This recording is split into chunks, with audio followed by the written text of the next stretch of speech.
Okay जी, chapter number 4 की तरफ हम आ चुके हैं। 3 चैप्टर हमारे कंप्लीट हो गए। Now we are into the chapter number 4। अब चैप्टर नंबर 4 में बहुत ही इंपॉर्टेंट चीज़ हम सीखने जा रहे हैं, तो मैं चाहता हूं कि आप थोड़ा सा इस चैप्टर को सीरियस होके फुल कंसंट्रेशन के साथ सुने, देखें और समझें कि मैं क्या कह रहा हूँ। क्योंकि to me as a professional trader, to me as experience trader, मुझे तकरीबन 8 साल इस मार्केट में हुए हैं और उन 8 सालों में मैंने जो कंक्लूजन निकाला है उनमें यह है कि जो सपोर्ट रेजिस्टेंसेज हैं वो हमारी टेक्निकल एनालिसिस के रीढ़ की हड्डी है। ठीक है ना, रीढ़ की हड्डी यानी कि स्पाइनल कॉर्ड जो होती है ना इंसान की, अगर वो थोड़ी सी भी आगे पीछे हो जाए तो इंसान पैरालाइज हो जाता है। तो सपोर्ट रेजिस्टेंस हमारी टेक्निकल एनालिसिस की रीढ़ की हड्डी है। जो हम प्राइस एक्शन के ऊपर टेक्निकल सप्लाई करते हैं वो स्पाइनल कॉर्ड है वो उसकी, यानी कि अगर आपकी सपोर्ट रेजिस्टेंस आगे पीछे हो गई थोड़ी सी भी तो समझो कि आपका पूरा टेक्निकल एनालिसिस पैरालाइज्ड हो जाएगा। तो चैप्टर नंबर 4 में हम अब इसको थोड़ा सा बारीकी से देखेंगे, गहराई से देखेंगे कि what are the support resistance. पहले तो हमें पता होना चाहिए कि सपोर्ट एंड रेजिस्टेंस है क्या, कि क्या चीज़ है ये।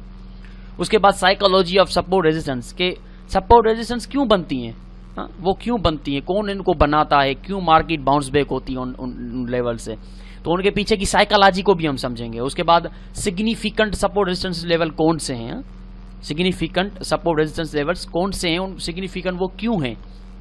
उसके अलावा plotting horizontal support resistance level, horizontal जो है सपोर्ट और रेजिस्टेंस लेवल्स को कैसे प्लॉट करते हैं, कैसे लगाते हैं अपने चार्ट के ऊपर। उसके अलावा हॉरिजॉन्टल सपोर्ट रेजिस्टेंस ब्रेकआउट्स के, उनके जो ब्रेकआउट्स होते हैं वो कौन से लेजिट ब्रेकआउट होते हैं, फॉल्स ब्रेकआउट कैसे होते हैं, मार्केट किस तरह से ब्रेकआउट्स करती है। उसके अलावा शिफ्टिंग ऑफ हॉरिजॉन्टल जोन्स, जो हॉरिजॉन्टल जोन्स होते हैं सपोर्ट रेजिस्टेंस के, उनकी शिफ्टिंग कैसे होती है, वो कैसे शिफ्ट होते हैं। अब देखें, सपोर्ट और रेजिस्टेंस 2 टाइप की होती हैं, एक तो हॉरिजॉन्टल होती हैं और दूसरी होती है ट्रेंड लाइन पे सपोर्ट रेजिस्टेंसेस। लेकिन यहाँ पे हम सीखेंगे horizontal support resistances. Trend line को आगे चलकर हम देखेंगे, अभी हॉरिजॉन्टल सपोर्ट रेजिस्टेंसेस को हम देखेंगे। तो what are the support and resistance levels, support and resistance levels क्या हैं, उनके बारे में थोड़ा सा हम समझने की कोशिश करेंगे कि सपोर्ट रेजिस्टेंसेस क्या हैं। तो चलते हैं, शुरू करते हैं सपोर्ट और रेजिस्टेंसेस को। कि सपोर्ट रेजिस्टेंसेस बहुत ही, एक बार फिर मैं कहता हूं कि इंपॉर्टेंट चीज़ है टेक्निकल एनालिसिस के अंदर, ये रीढ़ की हड्डी का काम करती है, बहुत ही इंपॉर्टेंट है। इसको बारीकी से सीखना है, बारीकी से समझना है, क्योंकि आगे चलकर मैं जो आपको सेटअप्स दूंगा उन सेटअप्स में तकरीबन एंट्री पॉइंट्स जो होंगी वो सपोर्ट रेजिस्टेंसेस के बेस पे होंगी। तो मैं चाहता हूं कि सपोर्ट रेजिस्टेंसेस को आप ज़्यादा तरजीह दें, ज़्यादा इंपॉर्टेंस दें, ज़्यादा ध्यान से देखें। तो चलते हैं सपोर्ट रेजिस्टेंसेस की तरफ। So what are the support and resistance. Support resistance है क्या, चाहे वो स्टॉक्स हो, चाहे वो फॉरेक्स की मार्केट हो। जब हम टेक्निकल एनालिसिस करते हैं तो सपोर्ट और रेजिस्टेंस का कॉन्सेप्ट ये है कि जो मूवमेंट होती है प्राइस की, ठीक है ना, जो मूवमेंट है प्राइस की, जो प्राइस चार्ट पे आपके सामने मूव कर रही होती है, वो कुछ ऐसे लेवल्स होते हैं चार्ट के ऊपर आपके, जहां से प्राइस को ब्रेक करके निकलने में दुश्वारी होती है, वहां से टकरा के बाउंस बैक हो रही होती है। तो ये जो मल्टीपल टचेस होती हैं उन लेवल्स पे मार्केट आके टकरा के वापस निकल आती है। तो मिसाल के तौर पे मैंने एक बाल फेंकी आसमान की तरफ, थी ना, वो बाल जो है वो छत से टकराई, छत से टकराने के बाद वो बाल नीचे आ गई। अब वो बाल छत से टकरा के नीचे क्यों आई है, वो बाल ऊपर क्यों नहीं निकल गई, क्योंकि there was a resistance on the seal, right. छत पे जो है वो रेजिस्टेंस थी जिसकी वजह से बाल टकरा के नीचे आ गई। चाहे कितना भी आप ताबड़तोड़ मेहनत कर रहे हो, लेकिन बाल छत से ऊपर नहीं निकलेगी जब तक आप छत को ही हटा नहीं देते। तो बिल्कुल उसी तरह से अगर मैं नीचे बाल फेंकूंगा जमीन की तरफ, तो वो बाल जो है वो जमीन से बाउंस बैक होकर ऊपर निकलेगी। तो कुछ ऐसा हो ही नहीं सकता, ऐसा मुमकिन ही नहीं है कि बाल जमीन को चीरते हुए नीचे निकल जाए। तो नीचे बाल सपोर्ट पकड़ के उठती है और ऊपर से बाल रेजिस्ट मार के नीचे गिरती है। तो इस तरह से बिल्कुल उसी बाल की साइकोलॉजी को आप लेकर आए इस मार्केट की प्राइस पे। ये जो मार्केट की प्राइस है ऊपर छत पे टकरा के नीचे आती है और नीचे जमीन से टकरा के ऊपर जाती है। इन लेवल्स को, जिन लेवल्स को वो ब्रेक करने में उसको दुश्वारी होती है, जहां से वो मजबूरन बाउंस बैक होकर वापस निकलती है, उन्हीं लेवल्स को हम कहते हैं support and resistance level. Resistance level ऊपर होता है जहां से मार्केट रेजिस्ट करके नीचे आती है, छत की तरह होता है, और सपोर्ट नीचे होती है जहां से वो उठ रही होती है प्राइस, ठीक है ना, प्राइस उठ रही होती है। ऐसा कतई तौर पे नहीं होता कि प्राइस नीचे चलती जाए और वो किसी पॉइंट से ना उठे, वो उठती है जरूर। और मैं आपको पीछे बता चुका हूं स्विंग्स के चैप्टर में कि प्राइस जो है वो स्विंग्स मारती हुई वेव्स की शक्ल में मूव करती है। वो वेव्स की शक्ल होती ही सपोर्ट रेजिस्टेंस की मदद से, ऊपर रेजिस्ट किया, नीचे आई, सपोर्ट पकड़ी, एक वेव बनाई ना, इस तरह से ये सपोर्ट रेजिस्टेंस, इसको हम कहते हैं। रिवर्स होती है सर्टेन जो प्री डिटरमाइंड प्राइस लेवल्स होते हैं, प्री डिटरमाइंड प्राइस लेवल्स जो होते हैं वहां से वो रिवर्स होती है, वो नहीं ब्रेक कर पाती, वो नहीं निकल सकती आगे। तो हमें इससे क्या अपॉर्चुनिटी मिलती है कि हमें उन लेवल्स के अंदर बाय या सेल करने की अपॉर्चुनिटी मिलती है। जाहिर सी बात है, अगर छत से बाल टकरा के नीचे आती है तो हम प्रिडिक्ट कर सकते हैं ना कि छत से मार के नीचे आएगी, बाल नीचे आएगी। तो बिल्कुल उसी तरह से रेजिस्टेंस पे जब प्राइस टकराती है तो हम ये प्रिडिक्ट करते हैं कि अब मार्केट रेजिस्ट मार के नीचे आएगी, तो हम यहाँ पे सेल करके अपनी अपॉर्चुनिटी एज ले सकते हैं ना, सेल की अपॉर्चुनिटी ले सकते हैं, हम ये एडवांटेज ले सकते हैं कि हम इसको सेल करेंगे।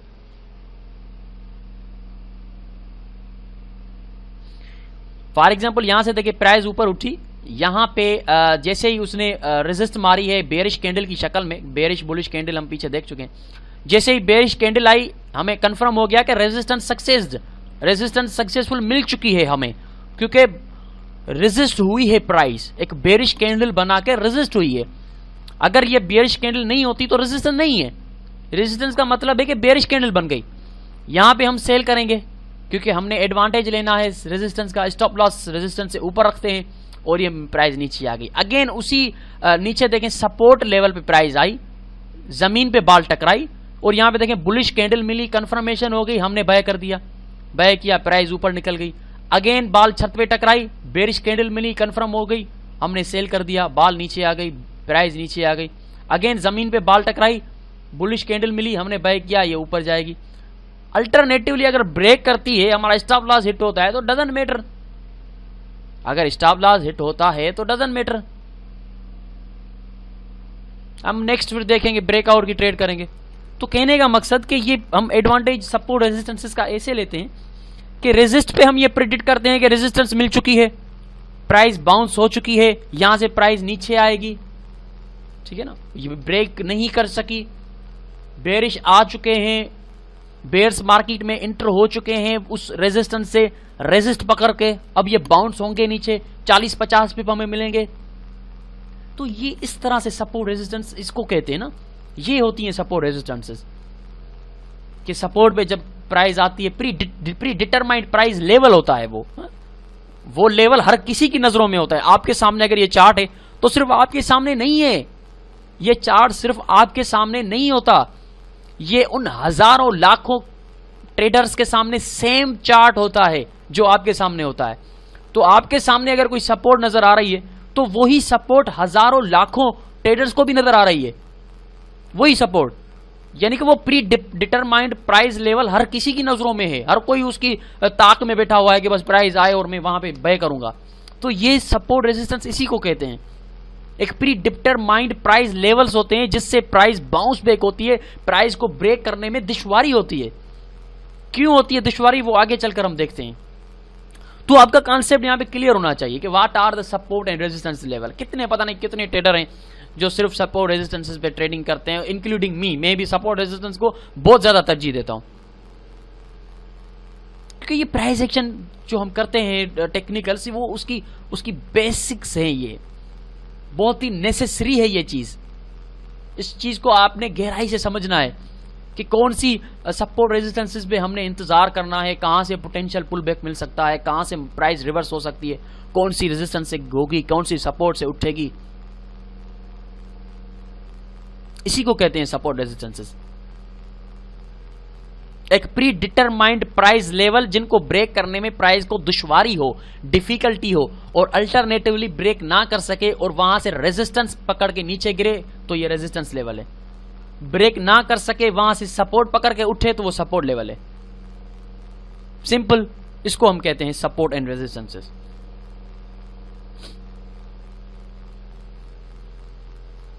आपके चार्ट के सामने देखें कितनी खूबसूरती के साथ प्राइस एक रेंज में है, ठीक है ना। हम पीछे पढ़ चुके हैं कि ट्रेंड में ट्रेंड को कितने होते हैं, रेंजिंग मार्केट कैसे होती है, साइडवे मार्केट। तो आपके सामने जो चार्ट है ये एक रेंजिंग मार्केट है, साइडवे में मार्केट मूव कर रही है, लेकिन एक प्री डिटरमाइंड प्राइस लेवल्स हैं, एक ऊपर है जो रेजिस्टेंस है, एक नीचे है जो सपोर्ट है। उन दोनों प्राइस लेवल्स के अंदर मार्केट फंसी हुई है, एक रेंज में मूव कर रही है। ऊपर आती है बेयर्स उसको डाउन धकेल देते हैं, नीचे आती है बुल्स उसको ऊपर लेके जाते हैं। तो ये प्राइस मूव कर रही है, पता नहीं कब इसको ब्रेक करेगी। तो इसी को तो कहते हैं सपोर्ट रेजिस्टेंस लेवल। तो ये है सपोर्ट एंड रेजिस्टेंस। आपका कॉन्सेप्ट क्लियर होना चाहिए कि सपोर्ट रेजिस्टेंस है क्या। अरे भाई, सपोर्ट रेजिस्टेंस एक प्री डिटरमाइंड प्राइस ऐसे लेवल्स होते हैं जहां से प्राइस को ब्रेक करके आगे निकलने में दुश्वारी होती है, अल्टरनेटिवली वहां से बाउंस बैक होती है, रिवर्स होती है। उन्हीं को कहते हैं सपोर्ट एंड रेजिस्टेंस लेवल्स, उन्हीं को कहते हैं। और किसको कहते हैं? हॉरिजॉन्टल सपोर्ट रेजिस्टेंस लेवल्स मैं कह रहा हूं, क्योंकि जाहिर सी बात है वो चैप्टर उसी टॉपिक वही है, तो मैं उसी की बात कर रहा हूं। हॉरिजॉन्टल सपोर्ट रेजिस्टेंस लेवल एक प्री डिटरमाइंड प्राइस लेवल्स हैं ये, और इनकी ज्यादातर ताकत आप देखेंगे रेंजिंग मार्केट में। जब मार्केट किसी रेंज में मूव कर रही होगी तो इनकी ताकत देखकर आपको अंदाजा होगा कि कितनी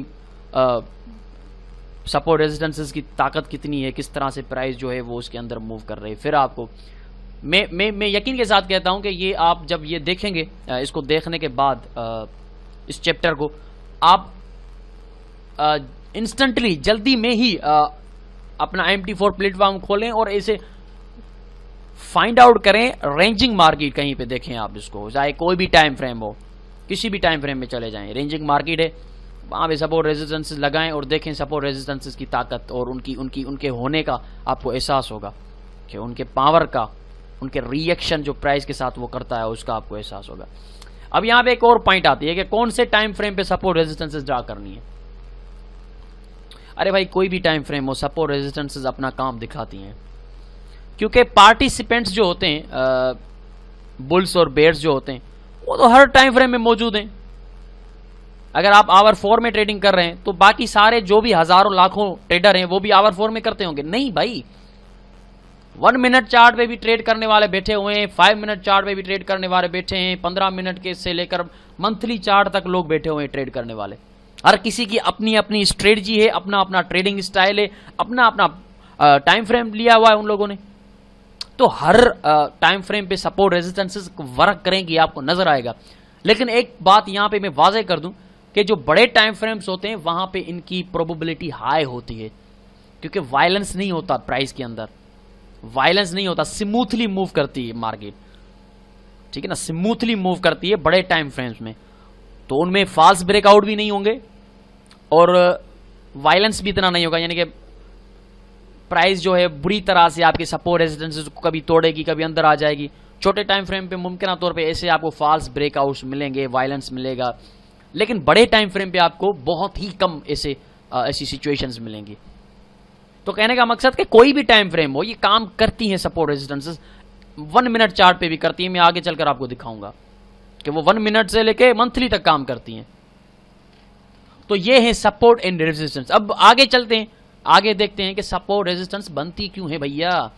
अगर कोई आपसे पूछे कि सपोर्ट रेजिस्टेंसेस क्या हैं, आपने उसको जवाब दे दिया, उसको जवाब मिल गया, एक प्रोफेशनल जवाब उसको मिल गया, फिर वो कहेगा कि भाई आपने तो जवाब दे दिया, लेकिन ये सपोर्ट रेजिस्टेंस बनती क्यों है, प्राइस क्यों बाउंस बैक करती है? आपने तो बता दिया बाउंस बैक करती है, लेकिन क्यों करती है, वजह बताया मुझे। What are the reasons behind that support and resistance. तो अब रीजंस की तरफ हम चलते हैं। ओके जी, रीजन एंड साइकोलॉजी ये है कि जो सपोर्ट रेजिस्टेंसेस होती हैं, जो रीबाउंड करती हैं, उनकी वजह यह है कि मार्केट में जितने भी पार्टिसिपेंट्स बैठे हुए हैं, including me, you and thousands traders, जो कि प्रॉफिट लेने के मकसद से बैठे हुए हैं, वही होते हैं सपोर्ट रेजिस्टेंसेस की वजह, वही बनते हैं सपोर्ट रेजिस्टेंसेस की वजह, वही क्रिएट करते हैं ये सपोर्ट एंड रेजिस्टेंसेस लेवल्स। कैसे करते हैं मैं आपको दिखाता हूं, मैं आपको एक्सप्लेन करता हूं। Let me explain it.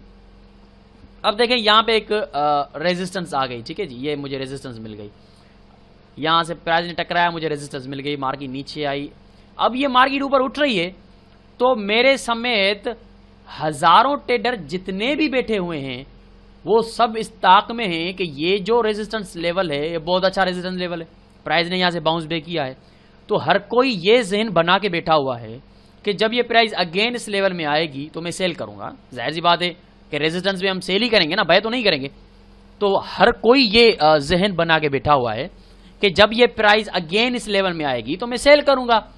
तो क्या होता है कि प्राइस जैसे ही इस लेवल के अंदर आती है, मुझ समेत जितने भी ट्रेडर हैं वो बड़े वॉल्यूम के साथ इंटर हो जाते हैं, sell sell sell sell sell करना शुरू कर देते हैं इस लेवल में।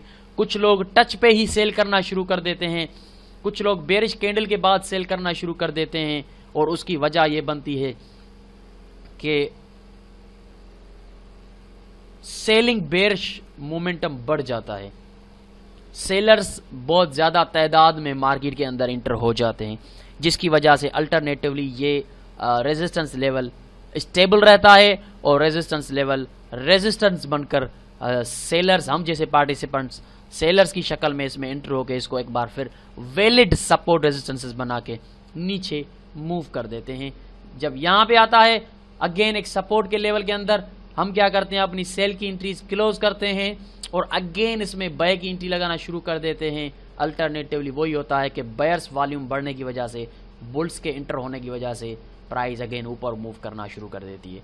हम ही पार्टिसिपेंट्स हैं, हम ही वजूहात हैं, we are the reasons of support and resistances. हम इन सपोर्ट रेजिस्टेंसेस को वैलिड करते हैं, हम इन सपोर्ट रेजिस्टेंसेस को प्राइस को हम सपोर्ट रेजिस्टेंसेस से बाउंस करवाने में कामयाब हो जाते हैं। कभी कभी फेल हो जाते हैं। पीछे उसके काफ़ी वजूहात हो सकती हैं कि सपोर्ट रेजिस्टेंसेस हम अगर इंटर होते भी हैं तो भी फेल क्यों हो जाती है, को पीछे से फंडामेंटल भी आ जाती हैं, या पीछे से मुमकिन तौर पे हम तो सेल कर रहे हैं क्योंकि पीछे से जो स्मार्ट मनी है मुमकिन तौर पे वो इस रेजिस्टेंस को रेस्पेक्ट नहीं करवाना चाहती, उसने बड़ा पैसा बहे पे लगाया हुआ है तो वो उसको धक्का देकर ऊपर निकल के ले जाती है। तो साइकोलॉजी जो है सपोर्ट रेजिस्टेंसेस की वो यही है कि हम जैसे पार्टिसिपेंट्स जो होते हैं वही इन सपोर्ट रेजिस्टेंसेस को रेस्पेक्टेबल बनाते हैं, इन्हीं सपोर्ट रेजिस्टेंसेस को ये शक्ल देते हैं, बिहेव करवाते हैं प्राइस को कि इन सपोर्ट से उठे और रेजिस्टेंसेस से गिरे। तो साइकोलॉजी यही है। अगर कोई आपसे पूछे तो ये साइकोलॉजी है ना कि सपोर्ट रेजिस्टेंस क्या होती हैं और कैसे प्राइस उनके अंदर रिएक्ट कर रही होती है। ओके जी, उसके आगे चलते हैं। Significant support and resistance level क्या है? सपोर्ट रेजिस्टेंस हर कोई तो सिग्निफिकेंट नहीं हो सकता ना, हर कोई सपोर्ट रेजिस्टेंस जो होती है वो स्ट्रॉन्ग नहीं हो सकती। तो उस सपोर्ट रेजिस्टेंसेस की जार जो है, जाल बिछा हुआ है, जो पूरा नेटवर्क है सपोर्ट रेजिस्टेंसेस का, उनके अंदर जो के सिग्निफिकेंट हैं, यानी कि हम अपनी जबान में उनको मेजर कहते हैं कि ये मेजर सपोर्ट है, ये मेजर रेजिस्टेंसेस है, वो आपको मेजर सपोर्ट रेजिस्टेंसेस लेवल जो होते हैं वो या तो आवर 4 में मिलते हैं या आपको डेली के चार्ट में मिलते हैं। अब वो जो देखिए, not all support resistance levels are created equal, यानी कि सारे सपोर्ट रेजिस्टेंस लेवल्स एक जैसे नहीं होते। अगर आप हाई पोटेंशियल सक्सेस की ट्रेड लेना चाहते हैं कि मेरी ट्रेड जो है वो उसकी सक्सेस की प्रोबेबिलिटी बहुत ज़्यादा हो, मैं सपोर्ट रेजिस्टेंसेस पे ट्रेड की बात कर रहा हूँ कि किसी भी सपोर्ट या किसी भी रेजिस्टेंस पे आप चाहते हैं कि मेरी ये सपोर्ट और या रेजिस्टेंस की जो ट्रेड मैं ले रहा हूँ वो उसकी जो सक्सेस पोटेंशियल है वो ज़्यादा हो, हाई प्रोबेबिलिटी हो, तो आपको फोकस करना पड़ेगा उन सपोर्ट रेजिस्टेंसेस पे जो सिग्निफिकेंट हैं, जो मेजर हैं, उन पे आपको हाई प्रोबेबिलिटी मिलेंगी ना।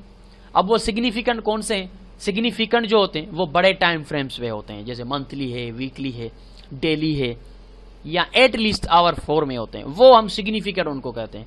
एक तो बड़े टाइम फ्रेम पे होने चाहिए और सेकंडली मार्केट ज्यादातर उस लेवल से बाउंस बैक होती हो, यानी कि उन लेवल्स को मार्केट को ब्रेक करने में दूसरे लेवल्स के मुकाबले में ज्यादा दुश्वारी होती हो, बार बार 2 3 4 बार उसको बार बार रेजिस्ट सपोर्ट पकड़ रही है, ब्रेक नहीं कर पा रही, वो होते हैं सिग्निफिकेंट बड़े टाइम फ्रेम्स के ऊपर। अब नीचे चार्ट जो है वो US dollar versus Japanese yen का चार्ट है और उसका टाइम फ्रेम डेली का है। अब ये मार्केट रेंज में मूव कर रही है, अब वाजे हमने पीछे पढ़ा हुआ है ट्रेंड्स में कि रेंजिंग मार्केट हो या साइडवे मार्केट, वो साइडवे मूव कर रही है, एक रेंज में है, एक सीधी मूव कर रही है हॉरिजॉन्टली। अब इसमें दो हॉरिजॉन्टल लेवल्स हैं, एक pre defined pre determined price levels हैं। एक ऊपर रेजिस्टेंस 114,400 का लेवल रेजिस्टेंस का है ऊपर, ये प्री डिटरमाइंड प्राइस लेवल है जो रेजिस्ट कर रहा है।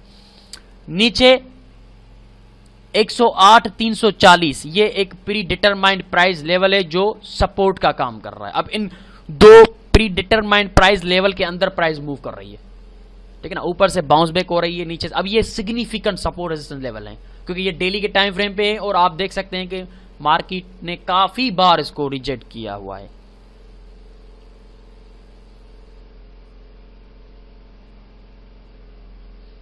ये देखें 1 2 3 4 this is a significant resistance level. यहां पे भी देखें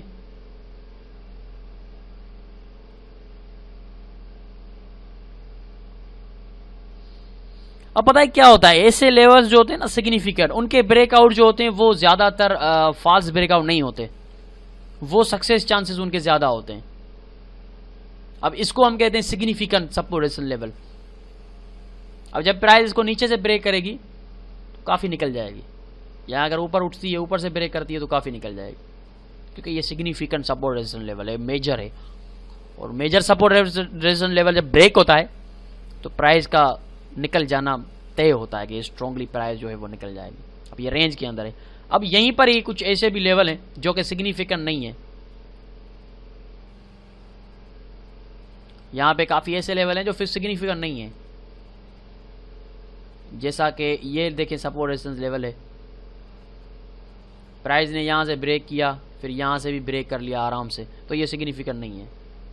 या कुछ ऐसे लेवल हैं जो सिग्निफिकेंट नहीं है, जैसे कि यहाँ पे देखें ये देखें सिग्निफिकेंट नहीं है। ये प्राइस नीचे से भी ब्रेक कर रही है, नीचे से भी कर रही है, फिर ऊपर ब्रेक करके निकल गई, बार बार ब्रेकआउट ब्रेकआउट ब्रेकआउट, कोई खास किस्म की सपोर्ट रेजिस्टेंस नजर नहीं आ रही, तो ये सिग्निफिकेंट नहीं है। सिग्निफिकेंट वही है जिन पे ज्यादातर बाउंस बैक हो, प्राइस उसके आगे क्लोज ही ना हो सके, उसकी क्लोजिंग उसी के अंदर हो। यहां से टच किया क्लोजिंग अंदर, क्लोजिंग अंदर, क्लोजिंग अंदर, और अगर विक्स के साथ क्लोजिंग होती है तो और ज्यादा अच्छी चीज है, ठीक है ना। अगर विक्स बना के क्लोजिंग अंदर देती है तो फिर और ज्यादा अच्छी चीज है, क्योंकि रिजेक्शन आ रही है कि स्ट्रांगली रिजेक्ट होकर प्राइस नीचे क्लोज हो रही है। तो ये सिग्निफिकेंट लेवल्स होते हैं जो बड़े टाइम फ्रेम पे आपको मिलते हैं, सपोर्ट रेजिस्टेंसेस के, हॉरिजॉन्टल सपोर्ट रेजिस्टेंसेस के ये सिग्निफिकेंट लेवल्स हैं। मेजर बड़े टाइम फ्रेम पे हम इनको ड्रा करते हैं ताकि हमें पता चल सके। अब अगर आप कैलकुलेट करेंगे यहां से यहां तक, ये डेली का टाइम फ्रेम है, तो मेरे ख्याल से कम 500 से 600 पिप्स, यानी कि 500 से 600 पिप्स का मतलब है कि 5000 पॉइंट्स, 6000 पॉइंट्स की मूव है ये बहुत बड़ी मूव होती है। यानी कि अगर आप एक ट्रेड ले रहे हैं, मेरे ख्याल से कोई एक महीना लगा होगा प्राइस को नीचे आते हुए, महीने में एक ट्रेड ले रहे हैं आप, उसमें मंथली टारगेट पूरा कर रहे हैं, दूसरे पेयर पे जाने की जरूरत ही नहीं है, दूसरी ट्रेड लेने की जरूरत नहीं है। तो ये मेजर टाइम फ्रेम, बड़े टाइम फ्रेम पे जो सिग्निफिकेंट लेवल्स होते हैं।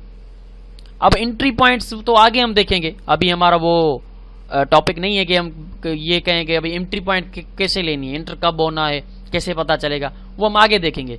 अभी हम सिर्फ देख रहे हैं कि सपोर्ट रेजिस्टेंसेस क्या हैं, उनकी साइकोलॉजी क्या है, मेजर सपोर्ट रेजिस्टेंसेस क्या होते हैं। अब ये मेजर सपोर्ट रेजिस्टेंस लेवल आप देख रहे हैं डेली के टाइम फ्रेम पे, और ज्यादातर मार्केट जहां से बाउंस बैक होती हो उसको हम कहते हैं this is a major support resistances level. ठीक है जी।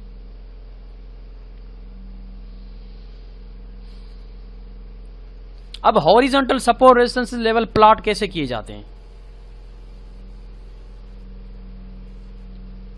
ठीक है ना। हॉरिजॉन्टल सपोर्ट रेजिस्टेंसेस जो लेवल होते हैं उनको ड्रा कैसे करते हैं, हम उनको ड्रा कैसे करेंगे,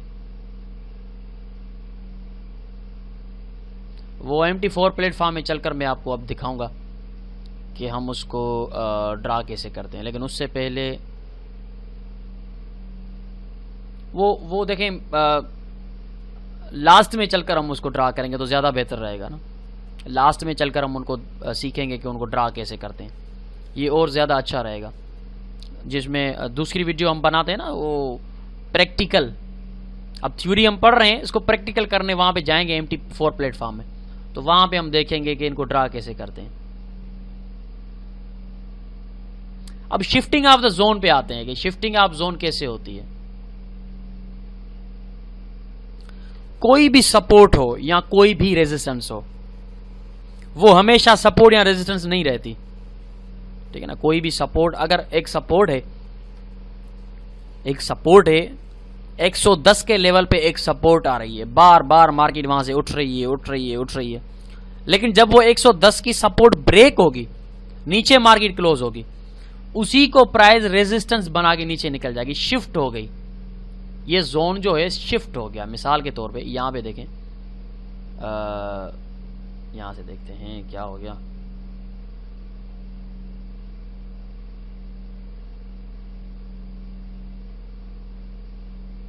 ये एक जोन है, ठीक है जी। प्राइस बार बार यहां से सपोर्ट पकड़ रही है, बूम, फिर आई सपोर्ट पकड़ी, बूम।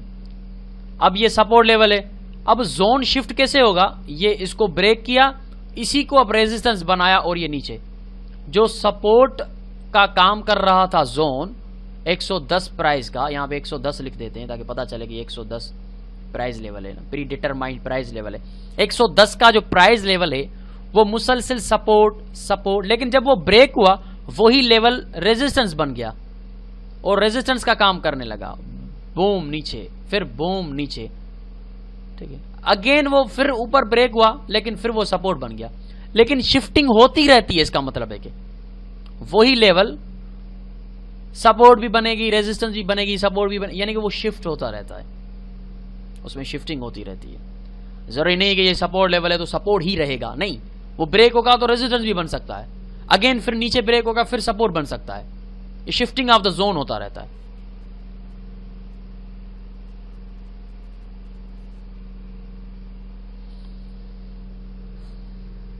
इसको कहते हैं शिफ्टिंग ऑफ द जोन।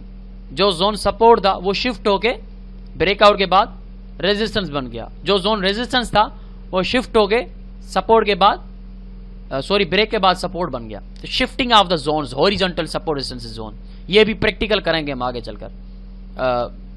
इसी चैप्टर 4 का जो दूसरा वीडियो में बनाऊंगा वो आप देखिएगा, उसमें इनको मैंने कैसे ड्रा करते हैं, सपोर्ट रेजिस्टेंस जोन कैसे शिफ्ट होते हैं वो मैं आपको बताऊंगा। अब यहां पे देखें कि जोन शिफ्ट कैसे हो रहा है, बिल्कुल साफ सुथरा चार्ट है, कोई इंडिकेटर वगैरह नहीं है। हम प्राइस एक्शन के ऊपर सिर्फ एक हॉरिजॉन्टल सपोर्ट रेजिस्टेंस लाइन लगाई। पहले शुरू करते हैं जहां से उसने रेजिस्ट किया था, वहां से शुरू करते हैं, ठीक है ना। आप कंसीडर करें कि प्राइस ऊपर आई, हमें रेजिस्टेंस मिली, नीचे आई, हमने वो रेजिस्टेंस लेवल ड्रा कर दिया कि भाई ये जो है ये एक रेजिस्टेंस लेवल है, आगे को छोड़ दें। यूं कंसीडर करें कि आगे मार्केट मूव नहीं हुई, जहां तक मेरा ये येलो शेडो है यहां तक प्राइस मूव हुई है, ठीक है। आगे को आप मूवमेंट कंसीडर ना करें। अब ये प्राइस ने एक रेजिस्टेंस लेवल दिया, हम नीचे आए, मैंने ये रेजिस्टेंस लेवल ड्रा किया कि प्राइस यहां से रेजिस्ट होकर नीचे आई है, और ये डेली का चार्ट है तो ये सिग्निफिकेंट रेजिस्टेंस है। अब ये मार्केट मूव कर रही है, मैं इंतजार में हूं कि यहां से मुझे अदर रेजिस्टेंस मिले ताकि मैं सेल करूं। रेजिस्टेंस नहीं मिली, कोई बेयरिश कैंडल नहीं बनी, बेयरिश इंटर नहीं हुए, प्राइस स्ट्रांगली ब्रेक हुई, ठीक है। अब ब्रेक हुई है तो अब मेरे पास एक और ऑप्शन है, मुझे रेजिस्टेंस पे अपॉर्चुनिटी नहीं मिली तो अब सपोर्ट पे मिलेगी, यानी कि यही जोन शिफ्ट होकर सपोर्ट हो जाएगा, फिर मैं बाय करूंगा। ये मार्केट नीचे आई, इसी जोन को, इसी रेजिस्टेंस लेवल को यहां पे सपोर्ट बनाया इसने और बुलिश कैंडल दी, बुलिश एविडेंस दिया, यहां पे मैंने बाय किया, स्टॉप लॉस इस जोन के नीचे रखा और ये प्राइस ऊपर निकल गई, जोन शिफ्ट हो गया। अगेन प्राइस नीचे आई, उसी लेवल पे फिर से सपोर्ट पकड़ी, मोमेंटम टूटता हुआ नजर आया, हमने पीछे देखा है मोमेंटम, यहाँ पे देखें मोमेंटम कितना टूट गया, और मोमेंटम टूटने के बाद ये प्राइस बूम ऊपर, तो ये शिफ्टिंग ऑफ द जोन है। कोई भी रेजिस्टेंस है, अगर रेजिस्टेंस नहीं बन रही, ब्रेक होती है, तो इंतजार कीजिए, वही रेजिस्टेंस सपोर्ट बन के आपको एक अपॉर्चुनिटी देगी कि आप उसी पे अगेन बाय कर सकें। ये जोन है, एक सिंपल जोन है, हॉरिजॉन्टल है, प्राइस लेवल है 1.54252 का एक प्री डिटरमाइंड लेवल है, जिससे प्राइस ने सबसे पहले रेजिस्ट किया, हमने हॉरिजॉन्टल रेजिस्टेंस लगाई, कि ये एक रेजिस्टेंस लेवल है क्योंकि प्राइस ने इससे रेजिस्ट किया है। नेक्स्ट हमें उसी लेवल पे रेजिस्टेंस एविडेंस नहीं मिला, प्राइस ने किसी तरह का बेरिश एविडेंस नहीं दिया, अल्टरनेटिवली उसको ब्रेक कर दिया ऊपर की तरफ। ये देखें यहाँ से ब्रेक कर दिया। हमने इंतजार किया कि ये जोन ऑफ शिफ्ट होगा क्योंकि ब्रेकआउट हुआ है, यकीनन जोन शिफ्ट हुआ नीचे। उसी जोन को प्राइस ने, उसी लेवल को प्राइस ने, उसी रेजिस्टेंस को सपोर्ट बनाया, हमने पे किया, मार्केट ऊपर निकल गई। This is the shifting of the zone. इसको हम कहते हैं जोन शिफ्ट होते हैं। अब यही, अगर यही जोन, पता है क्या होता है, मिसाल के तौर में आपको बताता हूं। अब ये जोन तो शिफ्ट हो गया, ब्रेक हुआ, यहां से सपोर्ट पकड़ी, एविडेंस मिला, हमारा टीपी हिट हुआ। अगेन अगर प्राइस आती और इसी लेवल को नीचे ब्रेक करती, फिर हम इंतजार करते कि अगेन यही जोन फिर शिफ्ट होगा, फिर रेजिस्टेंस बन जाएगा, फिर ये ऊपर आता यहां से और ये बूम, यहां पे हम सेल करते एविडेंस के साथ। तो जब तक ये जोन है तब तक ये जोन कभी सपोर्ट, कभी रेजिस्टेंस, कभी सपोर्ट, कभी रेजिस्टेंस, ये इसका किस्सा यूं चलता रहेगा, चलता रहेगा जब तक प्राइस इस रेंज के अंदर मूव करेगी, तब तक ये इसी जोन को रेस्पेक्ट करती रहेगी, क्योंकि इसी जोन को हम जैसे पार्टिसिपेंट ट्रेड करते रहेंगे जब भी प्राइस इसके अंदर आती रहेगी। और हमारे ट्रेड करने से, हमारे वॉल्यूम आने से प्राइस यकीनन इन लेवल्स से बाउंस बैक होती रहेगी, जो कि हम साइकोलॉजी में पढ़ चुके हैं कि क्यों होते हैं ये। तो ये शिफ्टिंग ऑफ द जोन है ना, ये आपको पता होना चाहिए कि शिफ्टिंग ऑफ द जोन कैसे होता है, प्राइस कैसे शिफ्ट होती है। अच्छा, सपोर्ट रेजिस्टेंस ब्रेकआउट पे आते हैं हम, ठीक है ना, सपोर्ट रेजिस्टेंस के ब्रेकआउट पे आते हैं हम।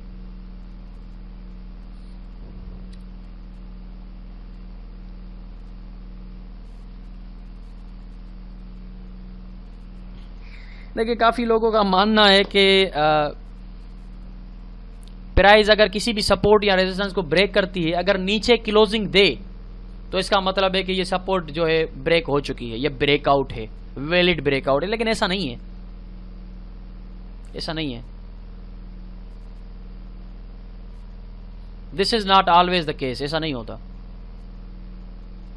मुमकिन है 50 to 60% होता हो और होता भी है कि प्राइस अगर नीचे क्लोजिंग देती है तो वो वैलिड ब्रेकआउट हम कंसीडर करते हैं उसको। अब चलती हुई कैंडल का तो ब्रेकआउट हम कंसीडर नहीं करते ना, कि अगर यहां पे देखें, अगर इस चलती हुई कैंडल को मैंने ब्रेकआउट तस्वर किया होता कि ओ माय गॉड ब्रेकआउट हो गया, मार्केट नीचे आई, यहां पे मैं सेल करूं, नहीं, इसको ब्रेकआउट नहीं करते। अगर उसी लेवल के बाहर जाके कैंडल क्लोज देती है, बॉडी अपनी बाहर क्लोज करती है, जैसा कि यहां पे इस बेरिश कैंडल ने बॉडी बाहर क्लोज की है, तो यस, इसको हम कहते हैं कि ये वैलिड ब्रेकआउट है। लेकिन this is not always the case, हमेशा ऐसा नहीं होता। मार्केट बाउंस बैक होकर वापस आ जाती है, जैसा कि आपके सामने है कि नीचे क्लोज दिया लेकिन अल्टरनेटिवली फिर अंदर आ गई। फिर हम क्या करेंगे, लेकिन अंदर आने के बाद देखें क्या हुआ है, जो मैंने आपको पीछे बताया था, शिफ्टिंग ऑफ द जोन हुआ है। नीचे क्लोज दिया लेकिन अल्टरनेटिवली फिर अंदर आ गई, and then shifting of the zone हुआ, मार्केट ऊपर निकली, अगेन ये नीचे सपोर्ट पकड़ के उठी है, यहां पे हम अगेन बाय करेंगे और बूम, फॉल्स ब्रेकआउट का भी हम फायदा उठा सकते हैं, shifting of the zone consider करके। शिफ्टिंग ऑफ द जोन का जो माइंडसेट हमने बनाया हुआ है कि अगर मार्केट यहां से शिफ्टिंग ऑफ द जोन में नीचे आई, क्लोज दी, रेजिस्टेंस पे कोई एविडेंस नहीं मिला, हालांकि हमको कैसे आइडेंटिफाई करना होता है कि ये फॉल्स ब्रेकआउट है, तो उसका यही सबसे अच्छा एंट्री पॉइंट में आगे चलकर मैं आपको पढ़ाऊंगा, समझाऊंगा कि कौन से फॉल्स ब्रेकआउट आपको समझने हैं, एंट्री कब लेनी है। अब ये एक फॉल्स ब्रेकआउट है, हालांकि कैंडल ने बाहर क्लोजिंग दी। अब काफी लोगों ने पता है क्या किया होगा, काफी लोगों ने यहां पे सेल किया होगा, स्ट्रांगली ब्रेकआउट हो गया है, काफी लोगों ने इस रीटेस्ट पे सेल कर दिया होगा कि रीटेस्ट हो गया, स्ट्रांग बेयरिश मोमेंटम आ गया, जोन ब्रेक हो गया, लेकिन अल्टरनेटिवली प्राइस अंदर आ गई। तो कहां पे खता खाई है लोगों ने, वो हम आगे चलकर एंट्री पॉइंट्स में सीखेंगे कि हमने इंटर कब होना है, यानी कि एंट्री पॉइंट्स का थोड़ा सा। लेकिन अल्टरनेटिवली मैं ये यहाँ पे आपको बता रहा हूं कि अगर हम फेल हो भी गए, वही शिफ्टिंग ऑफ द जोन होगा, अगेन आप यहां पे बाय करेंगे फिर प्राइस ऊपर, चाहे कोई भी रुख हो, चाहे कोई भी डायरेक्शन मार्केट पकड़े, हमने जो पढ़ना है उसी को सामने रखना है। फॉल्स ब्रेकआउट है, कोई फर्क नहीं पड़ता, मैं शिफ्टिंग ऑफ द जोन को कंसीडर करके अगेन बाय करूंगा, ये माइंडसेट होना चाहिए। तो ये फॉल्स ब्रेकआउट आपके सामने है। फॉल्स ब्रेकआउट सिर्फ वो नहीं होता कि जो कि कैंडल रिजेक्ट होकर ऊपर आती है, ये फॉल्स ब्रेकआउट सिर्फ नहीं है कि नीचे क्लोज नहीं दे सकी और ऊपर निकल गई। फॉल्स ब्रेकआउट नीचे क्लोजिंग के भी होते हैं कि यहां पे नीचे क्लोज हुई और फॉल्स ब्रेकआउट है ये। तो ज़्यादातर 50 to 60% केसेस में ऐसा होता है कि प्राइस नीचे क्लोजिंग देती है तो वो फास्ट ब्रेकआउट नहीं होता, वो वैलिड ब्रेकआउट होता है और प्राइस मूव करती है। लेकिन 40% ऐसा होता है कि प्राइस फॉल्स ब्रेकआउट करती है नीचे क्लोजिंग के बावजूद भी या ऊपर क्लोजिंग के बावजूद भी। तो ये फॉल्स ब्रेकआउट्स होते हैं।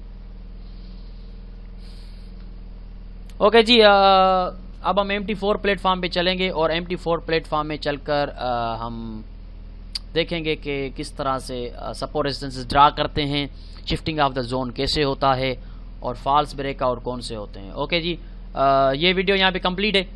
नेक्स्ट वीडियो देखें आप चैप्टर 4 का प्रैक्टिकल, उसमें हम ड्रा भी करेंगे और शिफ्टिंग ऑफ द जोन वगैरह भी देखेंगे।